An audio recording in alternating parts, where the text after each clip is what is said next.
abari mwishirahamwe Urikome bahuriye mu nama igira 26 barashikirije amakenga yabo yuko kubona abantu bashika 30 bafunzwe. Murazi ko hariho abantu bariko barigisha ibijanye no kwikingira sida Igitega, baciye babita ngo naba homosexuel, bamwe ngo bana basangiye ibitsina.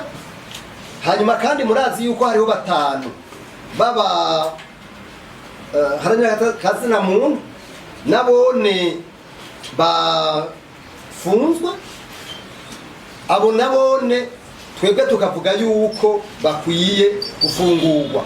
Eka n'umumenyesha makuru yarahungutse ava mu Rwanda nawene afunzwe. Tugasaba yuko leta yoraba ibibazo bihambaye bihanze igihugu ikavyitaho. Hanyuma icyo gufunga abana n'akazina muntu abamenyesha makuru sinibaza ko ari wo muti.